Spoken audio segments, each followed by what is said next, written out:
பார்க்கறது பார்த்தீங்கன்னா 9th போர்ஷன்ல ஃபர்ஸ்ட் லெசன் அனிமல் கிங்டம் அப்படின்னு சொல்லி, இந்த அனிமல் கிங்டம் அப்படிங்கிறது பார்த்தீங்கன்னா வேர்ல்டில் இருக்கக்கூடிய நிறைய செல்லுலர் ஆர்கனைசேஷன் எல்லாத்தையும் சேர்த்து வந்து பண்ணியிருப்பாங்க.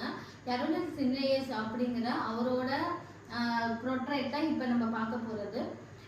இவர் வந்து பார்த்தீங்கன்னா கிங்டம், லெவல் ஆஃப் ஆர்கனைசேஷன், அப்புறம் symmetry, coelom or body cavity, phylum அப்படின்னு சொல்லி கேட்டகரைஸ் பண்ணியிருக்காரு. இதில் வந்து பார்த்தீங்கன்னா உங்களுக்கு கிங்டமில் அனிமல் கிங்டம் தான் பார்க்க போகிறோம். அதை தான் அனிமல் ஏயா அப்படின்னு சொல்கிறோம். இதை வந்து நம்ம ரெண்டாக பிரிக்கிறோம். செல்லுலார் லெவல் ஆர்கனைசேஷன், அதுக்கப்புறம் டிஷ்யூ ஆர்கன் சிஸ்டம் அப்படின்னு சொல்கிறது. செல்லுலார் லெவல் அப்படிங்கிறது பார்த்தீங்கன்னா சிங்கிள் செல் அனிமல்ஸ் எல்லாத்தையும் வந்து பார்த்தீங்கன்னா செல்லுலார் லெவலில் தான் இருக்கும். நீங்கள் ஏற்கனவே 8th 7th இதுலலாம் பார்த்தீங்கன்னா இந்த செல்லோட நியூக்ளியஸ் படிச்சிருப்பீங்க, செல் படிச்சிருப்பீங்க, அதுக்கப்புறம் சைட்டோபிளாசம், இது மாதிரி பேசிஸ் எல்லாம் படிச்சிருப்பீங்க. ஸோ இந்த செல்லுலார் லெவலில் நம்ம இப்போ பார்க்கறது பார்த்தீங்கன்னா ஒரே ஒரு ஸ்பான்சர்ஸ் இல்லை அதை போரிஃபெரான்னு சொல்லுவோம். போரிஃபெரா அப்படிங்கிறது என்னன்னு பார்த்தீங்கன்னா துளை உடலிகள் அப்படின்னு தமிழ் அதை சொல்லுவோம். அதோட ஐகானிக் நேம் தான் சைக்கோன் அப்படின்னு சொல்றது. அடுத்து பார்த்தீங்கன்னா டிஷ்யூ ஆர்கன் சிஸ்டம், அதில் பார்த்தீங்கன்னா உங்களுக்கு அதாவது group of cells called tissue அப்படின்னு சொல்லுவோம்.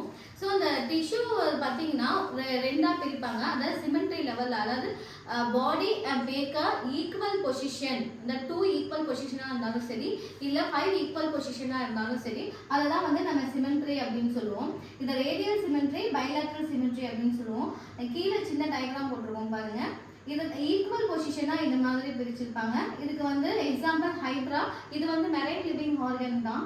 அதே மாதிரி ஸ்டார் ஃபிஷ் அப்படிங்கிறது இது வந்து பார்த்தீங்கன்னா எக்கினோடெர்மேட்டா ஃபைலம்ல இதை நீங்கள் படிப்பீங்க. ஹைட்ரா அப்படிங்கிறது சீலன்ட்ரேட்டா ஃபைலத்தில் நீங்கள் படிப்பீங்க. அடுத்து பைலேட்ரல் அப்படின்னு பார்த்தீங்கன்னா சிங்கிள் லேயர், அதாவது 2 ஆஃபாக இருக்கும், சிங்கிள் லேயரில் பிரிப்போம். அதை தான் வந்து பைலேட்ரல் சிமெண்ட்ரி அப்படின்னு சொல்லுவோம். ஹியூமன் அப்படிங்கிறதா இதுக்கு ஒரு பெஸ்ட் எக்ஸாம்பிள் அப்படின்னு சொல்லலாம். இது வந்து சிமெண்ட்ரி கீழே இந்த ரெண்டும் படிப்பீங்க. இன்னும் 11th போர்ஷனில் பார்த்தீங்கன்னா பை ரேடியேட்டல் சிமெண்ட்ரி இதெல்லாம் இன்னும் எலாபரேட்டாக படிப்பீங்க. 9th இந்த பேசிஸ் தான் உங்களுக்கு இருக்கும். அடுத்து பார்த்தீங்கன்னா சீலோமிக் ஆர் பாடி கேவிட்டி அப்படிங்கிறது பார்த்தீங்கன்னா ஏ சீலோமேட், சூடோ சீலோமேட், சீலோமேட் அப்படின்னு 3 கேட்டகரிஸ் வரும். ஏ சீலோமேட், இந்த ஏ அப்படிங்கிறது எதை டினோட் பண்ணுவோம்னா ஆப்சன்ஸ், அதாவது உடற்குழி அப்படின்னு சொல்லுவோம். உடற்குழி இல்லாமல் இருக்கிறது அதெல்லாம் வந்து ஏ சீலோமேட் அப்படின்னு சொல்றது. அடுத்து சூடோ சீலோமேட் அப்படிங்கிறது பார்த்தீங்கன்னா சூடோ அப்படின்னா ஃபால்ஸ்னு அர்த்தம். நீங்கள் ஏற்கனவே 7th 8th இதுலலாம் வந்து சூடோபோடியான்னு அமீபால படிச்சிருப்பீங்க. ஃபால்ஸ் சூடோபோடியா அப்படின்னு சொல்றது, அதாவது பொய்க்கால்கள் அப்படின்னு சொல்லுவோம். அந்த அமீபா வந்து அப்படியே நகர்ந்து போய் அதோட ஃபுட் பேக்டீரியல்ஸை உண்டாக்கி என்க்ளப் பண்ணும். அதே பேராகிராஃப் தான் இங்கே சூடோ அப்படின்னு சொல்றது. அதாவது உடற்குழி இருக்கும், அதை மீசோடர்ம்னு சொல்லாமல் மீசோகிலியா அப்படின்னு சொல்லுவோம். அடுத்து சீலோமேட்ல பார்த்தீங்கன்னா 3மே இருக்கும், அதாவது எண்டோடம், மீசோடம், எக்டோடம், இது மாதிரி 3மே இருந்தால் அதை வந்து ட்ரூ சீலோம் அப்படின்னு சொல்லுவோம்.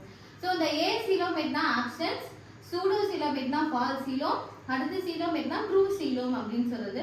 இந்த சீலோம்ல பார்த்தீங்கன்னா உங்களுக்கு என்ன பிளாட்டி ஹெல்மந்தஸ் அப்படிங்கிறது அதோட ஃபைலம் நேம். ரொம்ப சிம்பிள். இதை வந்து டேப் வார்ம் அப்படின்னு சொல்லுவாங்க. இது மனுஷங்களோட உள்ள இருக்கக்கூடியது, அதாவது இதுக்கு 2 விதமான லைஃப் சைக்கிள் இருக்கு. இதெல்லாம் நீங்க ஹையர் கிளாஸ்ல அதிகமா படிப்பீங்க. டேப் வார்ம் அப்படின்னு சொல்றது எண்டோ பாரசைட் அப்படின்னு அதை சொல்லுவோம் நம்ம. அடுத்து சூடோ சீலோமேட்ல பார்த்தீங்கன்னா அஸ்காரஸ், அஸ்கில்மெண்டஸ் அப்படின்னு சொல்லுவாங்க ஃபைலம் நேம். அஸ்காரஸ் இதுக்கு வந்து உருளை புழுன்னு சொல்லுவாங்க. டேப்பான நாடா புழு அப்படின்னு சொல்லுவாங்க. இது 2மே வந்து பார்த்தீங்கன்னா எண்டோ பாரசைட் அப்படின்னு சொல்றது தான். அடுத்து சீலோமேட், அதாவது ட்ரூ சீலோம் அப்படின்னு சொல்றது. இதுல இருந்து பார்த்தீங்கன்னா உங்களுக்கு நிறைய ஃபைலம் நேம்ஸ் வரும். அனலிடா அப்படிங்கிறது பார்த்தீங்கன்னா எர்த்வார்ம்ல இருக்கக்கூடியது, அதாவது மண்புழு அப்படின்னு சொல்லுவோம். அடுத்து ஆர்த்ரோபோடா, இதில் வந்து நிறைய கிளாஸஸ் வந்து இன்செக்டிவோரா கிளாஸஸில் வரும். பூச்சி இனங்கள் மேக்சிமம் வந்து ஆர்த்ரோபோடா தான் சொல்லுவோம். இதை வந்து கணுக்காழிகள் அப்படின்னு சொல்லுவோம். ஏன்னா மேக்சிமம் 6 கால் இருக்கும், அதை தான் கணுக்காழிகள் அப்படின்னு சொல்லுவோம். அதே மாதிரி அதோட காலில் நிறைய செக்மெண்ட் இருக்கும், 3 செக்மெண்ட் 4 செக்மெண்ட் அப்படின்னு இருக்கும். அதை தான் நம்ம வந்து ஆர்த்ரோபோடா அப்படின்னு சொல்லுவோம்.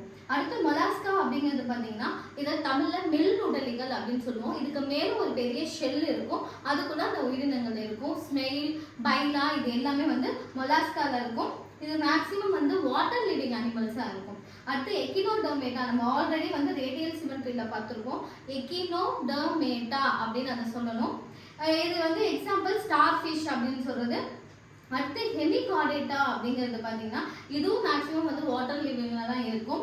பெலனோக்ளோசஸ் தமிழில் வந்து கடல் வெள்ளரி அப்படின்னு சொல்லுவோம் இதை. அடுத்து கார்டேட்டா மேக்ஸிமம் இருக்க எல்லா வெர்டிபிரேட்ஸும் இந்த கார்டேட்டில் அடங்கிடும். அடுத்து பார்த்தீங்கன்னா ப்ரோ கார்டேட்டா அப்படின்னா ப்ரோ அப்படின்னா ப்ரீ அப்படின்னு அர்த்தம். அதாவது 4 ரன்னர்ஸ் ஆஃப் வெர்டிபிரேட்ஸ் இது எல்லாமே வந்து பார்த்தீங்கன்னா ப்ரோ கார்டேட்டால வரும். இதுக்கு எக்ஸாம்பிள் ஆம்ஃபிபியஸ் அப்படின்னு படிப்பீங்க. அது +1ல் உங்களுக்கு ஃபர்ஸ்ட் லெசனே பயாலஜியில் இதுதான் வரும். இதை தான் வந்து 9th உங்களுக்கு ஃபுல்லாக இந்த லெசனை பற்றி இருக்கக்கூடியது. இன்னும் ஒரு ஃப்ளோ சார்ட் இருக்குது, அதை அடுத்த வீடியோவில் பார்ப்போம்.